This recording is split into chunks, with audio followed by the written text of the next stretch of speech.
மனோ 360. இன்றைக்கி நம்ம வீடியோவில் பால் விட்டு ஹோட்டல் ஸ்டைலில் உப்மா, டேஸ்டியான உப்மா எப்படி பண்ணுறதுன்னு பார்க்கலாம். வாங்க வீடியோக்குள்ள. ஹோட்டல் ஸ்டைல் ரவா உப்புமா செய்யலாம். அதுக்கு நல்லா ஒரு கப்பு ஃபுல்லாக ரவா எடுத்துருக்கேன். அதை ஒரு ஸ்பூன் நெய் விட்டு வறுத்துக்கலாம். இது ஹோட்டல் ஸ்டைல் ரவா உப்புமா ரொம்ப டேஸ்டியாக இருக்கும். உப்புமானால ஓடுவாங்க. இதை செஞ்சு சாப்பிட்டு பாருங்கள். அப்புறமா உங்களுக்கே பிடிக்கும், செய்ய சொல்லுவாங்க.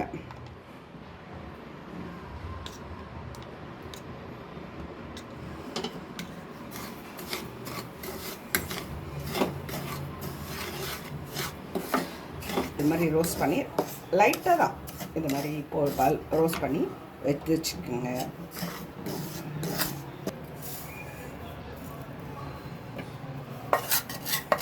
ஒரு 2 ஸ்பூனும் நெய் ஒரு 2 ஸ்பூனும் ஊற்றி,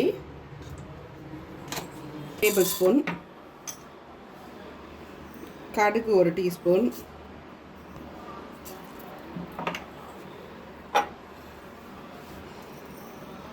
உளுத்தம்பருப்பு ஒரு டீஸ்பூன், முந்திரி பருப்பை உடச்சி போட்டுக்கோம்.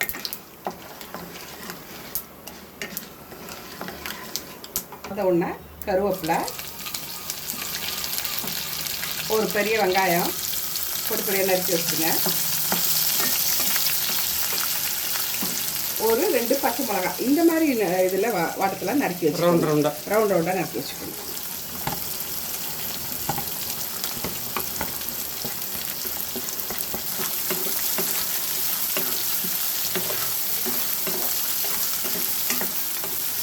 ஒரு டீஸ்பூன் உப்பு போட்டுக்கலாம்.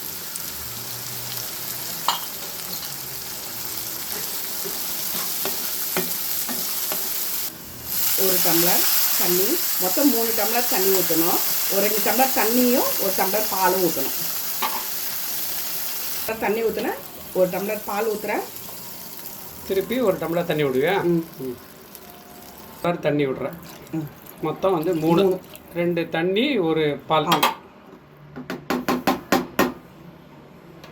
ஃபஸ்ட்டு ஒரு டீஸ்பூன் போட்டேன், இப்போ ஒரு அரை டீஸ்பூன் போட்டுக்கிறேன். கரெக்டாக இருக்கும் உப்பு. அந்த ஒரு இதுக்கு ஒரு டம்ளர் அளவுக்கு கரெக்டாக இருக்கும். ரவையை அப்படியே இது போட்டு கொஞ்சம் கொஞ்சமாக போட்டுக்கணும்.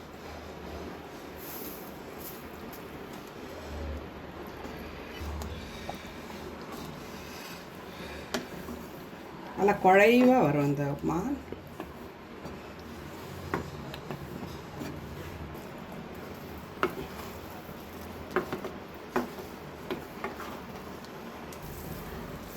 பாருங்கள், ஹோட்டல் ஸ்டைலில் நல்லா வீட்லேயே நம்ம செஞ்சிடலாம். அருமையாக இருக்கும். செஞ்சு சாப்பிட்டு பாருங்கள் ஒரு தடவை. அப்புறம் உப்புமா செய்யின்னு கேட்பாங்க பசங்கள்லாம். ஆமாங்க ஃப்ரெண்ட்ஸ், பாருங்கள் ஹோட்டல் ஸ்டைலில் செமையாக பால் போட்டு ரவை உப்புமா அருமையாக செஞ்சுருக்கோம். ரொம்ப அருமையாக வந்திருக்கு.